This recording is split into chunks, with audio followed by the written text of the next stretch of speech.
하나님의 말씀 사무엘상 2장입니다. 구약성경 410페이지 사무엘상 2장 12절에서 17절까지만 교독합니다. 엘리의 아들들은 행실이 나빠 여호와를 알지 못하더라. 어떤 사람이 제사를 드리고 고기를 삶을 때에 제사장은 사람 손에 고기를 가져고 갔어. 그것으로 냄비에나 소채나 큰 소채나 가마에 찔러 넣어 갈고리에 걸려 나오는 것은 제사장이 자기 것으로 가지되 실로에서 그곳에 온 모든 이스라엘 사람에게 이같이 할 뿐 아니라 제사장이 사람이 있어 제사를 드리는 사람에게 제사장이 구워드릴 고기를 내라. 그가 내게 3일 원하지 않으면 그것을 원하신다. 그 사람이 이르기를 반드시 먼저 기름을 태운 후에 내 마음에 원하는 대로 가지라 하면 그가 말하기를 아니라 지금 내게 내라. 그렇지 않으면 내가 억지로 빼앗으리라 하였으니 소년들의 죄가 여호와의 심히 크면 그들이 여호와의 제사를 열심히 함이니라. 기도합니다. 우리 주님 하나님 새날을 선물로 주셨습니다. 감사합니다. 이 토요일 아침에 주의 자녀들이 이렇게 함께 모였습니다. 주님을 기억하며 주의 말씀을 읽으며 주의 도우심을 구합니다. 또 종의 입술을 오늘도 사용하셔서 주의 뜻만을 잘 전하도록 인도하옵소서. 예수님 이름으로 기도합니다. 아멘. 오래전에 한국의 어떤 작가가 어둠의 자식들이라는 소설을 쓴 것으로 알고 있습니다. 저는 소설에 대해서 잘 모르지만 실화를 바탕으로 한 어떤 국회의원의 실화를 바탕으로 한 한국 사회의 어두운 면들을 드러낸 그런 소설이라고 합니다. 노동자들을 위한 소설이었는지 어두운 사회의 면을 고발한 소설이었다고 합니다. 어두움이라고 했을 때 사람들이 생각하는 것이죠. 죄악, 캄캄함이라는 것은 죽음, 좋지 않은 것을 상징하는 말이 성경에서도 그렇고 세상에서도 어두움이라 말합니다. 세상은 원래 어두움이에요. 하나님 떠난 이 세상은 어두움입니다. 사사시대에 매우 영적으로 어두워 있었죠. 타락한 시대였습니다. 이 사무엘상 새벽마다 순서에 따라서 읽어가는데 오늘 본문을 읽게 되었는데 이 사사시대의 영적 어두움의 단면을 잘 보여주는 것은 그 시대의 영적 지도자 제사장의 아들들이며 제사장이었던 사람들의 이 악하고 타락한 모습만 보더라도 그 시대가 얼마나 영적으로 타락해 있고 어두워져 있었던가 하는 것을 보여줍니다. 새로운 시대가 열리기 전에 더 캄캄함이 있기는 합니다. 예수님 오시기 전에도 그랬고 또 예수님 다시 오실 때도 그러하겠지요. 그래서 캄캄함의 시대. 사실 이 본문의 내용은 이제 앞뒤에 나오는 사무엘과의 대조입니다. 이 캄캄한 시대에 하나님께서 왕의 오심을 왕의 오을 예비하고 킹메이커로 왕 세우는 하나의 경건한 사람을 하나님이 세상에 보내셨다 하는 것을 보여주죠.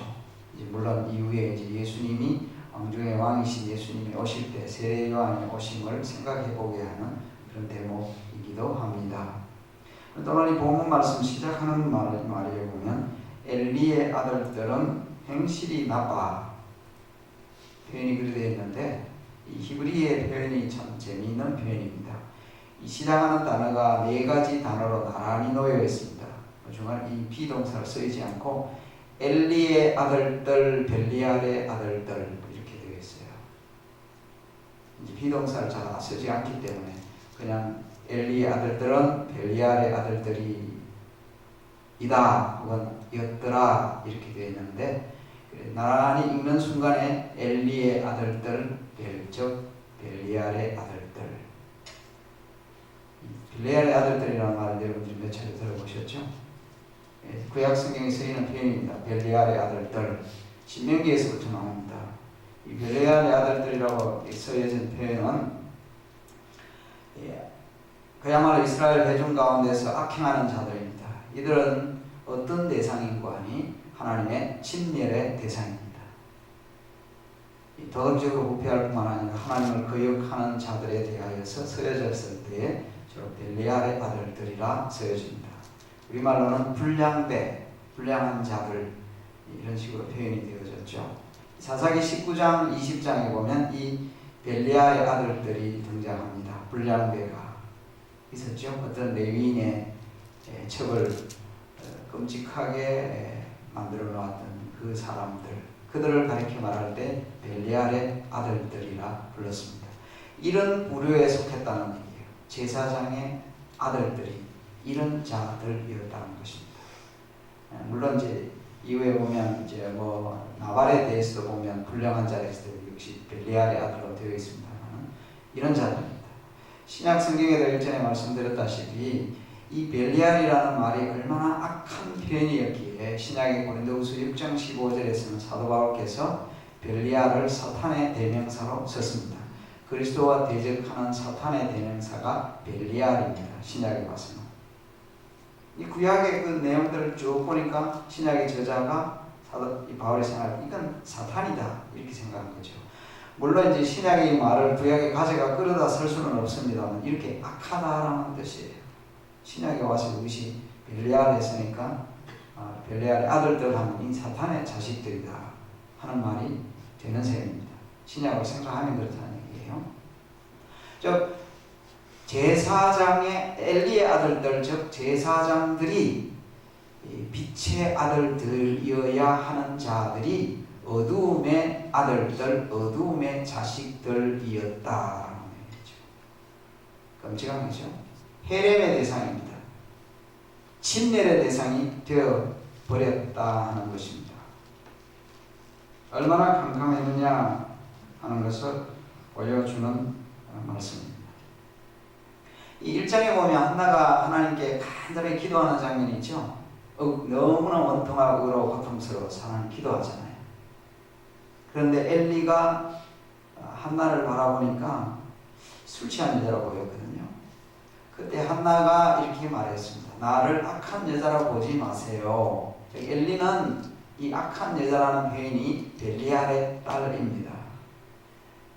비록 엘리가 한 말은 아니지만은 이 엘리의 눈에는 한나가 벨리알의 딸로 보였을지도 몰라요.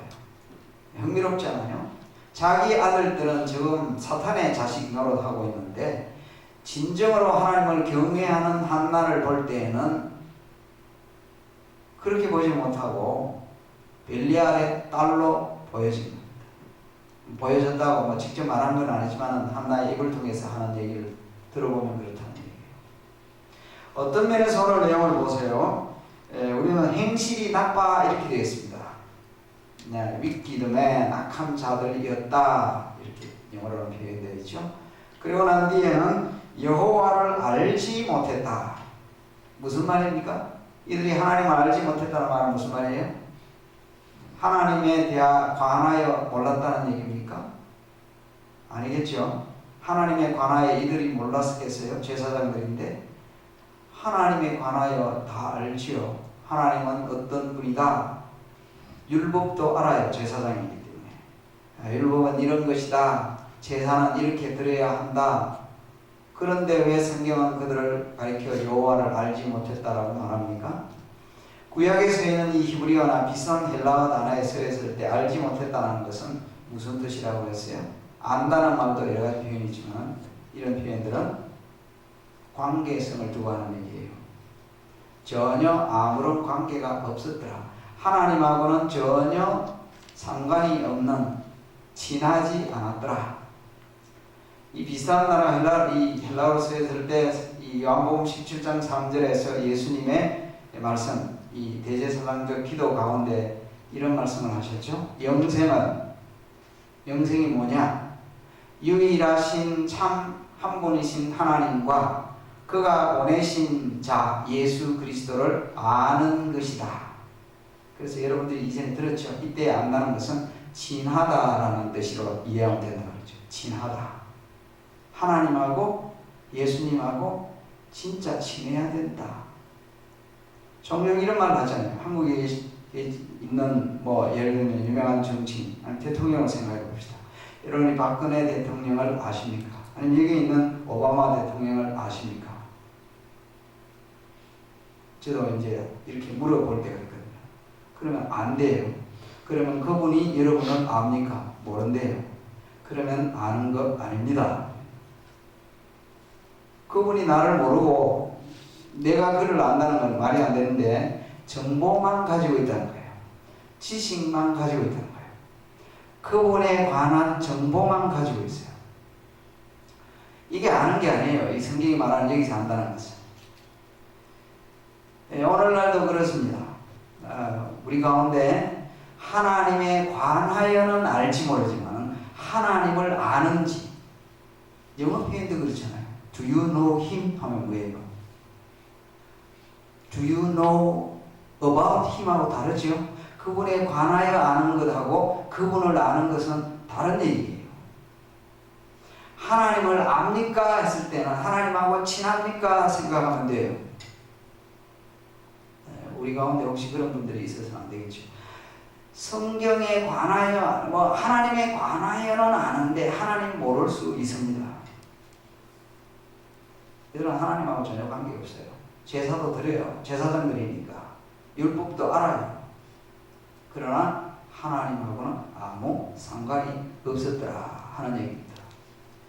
반면교사로 삼을 수 있는 내용이지 않습니까? 여기 보면 얼마나 악했던지 보니까 이 제사장의 이 권한을 가지고 재물을 강탈했습니다. 그 본에 가서 여호와의 제사 멸시했다는 말이 되는데 강탈을 했어요. 제사장의 권위를 악용했습니다. 자신들의 권위 가지고 악용했잖아요. 그렇게 하는 가운데 보면 이 악용하는 것이 실로에서 그곳에 오는 모든 이스라엘 사람에게 이같이 할 뿐 아니라 이 제사장이 할 일이 아닐 뿐만 아니라 모든 이 백성들에게 매우 나쁜 영향을 미쳤습니다. 제사장이 그러니까 백성들이 어떻게 생각했어요? 제사장이 저렇게 하는 거 보니까 우리가 별로 상관이 있느냐? 지도자가 잘못하면 크게 백성들이 잘못되집니다. 그래서 오늘 교회 안에서도 영적 지도자들, 목회자는 말할 것도 없고 앞서 신앙생활 하는 사람들이 잘못하면 나머지 사람들에게 매우 나쁜 영향을 끼칠 수 있다. 그래서 수십 년 예수 믿은 저와 여러분이 초신자들에게 매우 나쁜 영향을, 나쁜 습관을 줄 수 있으니까 매우 조심해요. 13절에 그 제사장들이 백성에 행하는 관습이라고 했잖아요. 악한 관습, 습관. 예수님을 오래 믿었는데도 악한 습관을 가지고서 보여주면 불신자, 이제 예수 믿는 사람, 이제 간 믿은 사람 보고는 저래도 되느냐? 되는 모양이다. 나도 망하고 그 사람도 망하게 하는 길입니다. 나 따라와가지고 같이 망하는 거예요. 그래서 내가 수십 년 예수 믿었는데 혹시 나 때문에 실족하게 되는 일은 없을까 삼가 조심해야 될 줄 믿습니다. 우리 보고는 저렇게 수십 년 예수 믿어도 저거밖에 안 됐냐? 이 참 큰일이거든요. 악한 관습, 행하는 악행이었습니다. 악한 영향을 미치지 않도록 하고 좋은 영향을 미치는 저와 여러분이 되어야 할 줄로 믿습니다. 어둠의 자식이 아니라 빛의 자녀들이잖아요. 그래서 여호와 앞에 그 소년들의 죄가 17절에 보면 여호와 앞에 심히 크면 뭐 여호와 앞에 조금이 아니고 여호와 보시기에 매우 컸습니다. 왜? 그들이 여호와의 제사를 멸시함이었기 때문이다. 하나님을 멸시한다는 게 뭐예요? 하나님 안 보이잖아요. 하나님의 법을 무시하는 것이고, 말씀을 깡그리 무시하고 불순종하는 것이고, 예배를 무시하는 거예요. 이 1장에 나오는, 굉장히 많이 나오는, 그리고 강조되는 표현이 예배입니다. 예배가 사라진 그때에 한나는 그래도 엘가나의 가정은 예배를 잘 드렸어요. 예배 드렸어요. 여호와를 섬기고 또 예배했습니다. 아이도 그렇고 사무엘도 그렇고. 그런데 예배를 제대로 인도하고 드려야 할 이 제사장은 예배를 완전히 무시했습니다. 하나님 알지 못할 정도가 아니고 하나님을 멸시했습니다.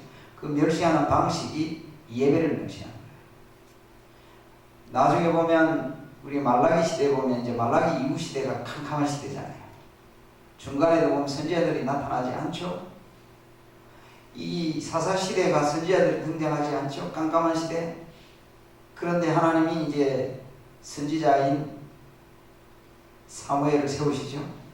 400년의 신구약 중간기 가운데 캄캄한 시대에 끝나고 이제 하나님께서 세례요한을 세우시고 왕중의 왕이신 메시아를 보내십니다. 비슷한 얘기라고 할 수 있습니다.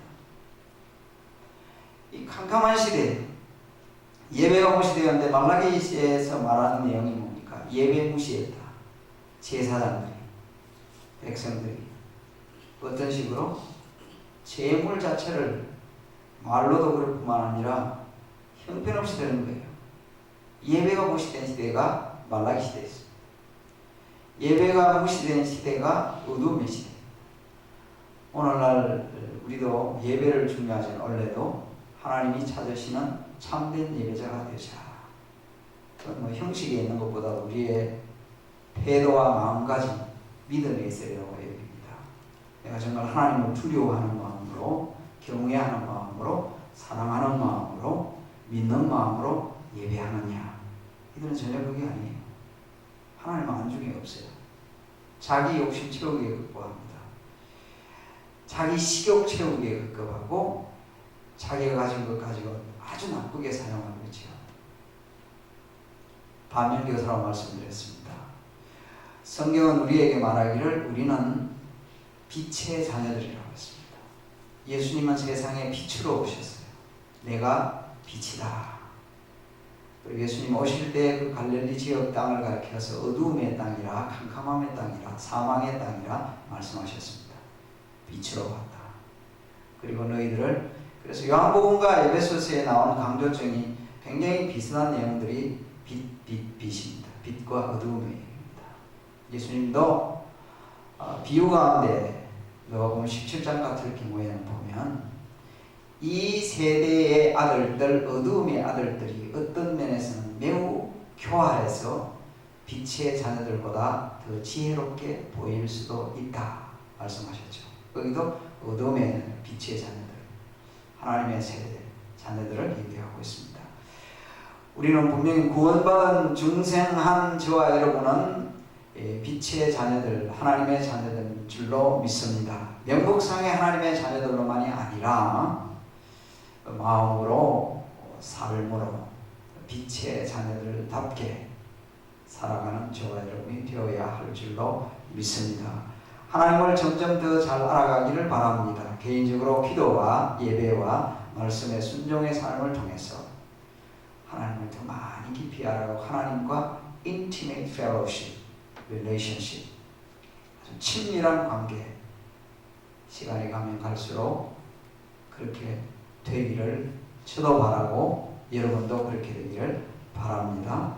그래서 예배를 정말 중요하게 여기고 믿음으로 또 경외함으로 예배하며 하나님을 영화롭게 하는 이 어두움의 세상 속에서 빛을 비추는 그런 자녀들로 살아가는 저와 여러분이 되어야 하겠습니다. 기도하겠습니다.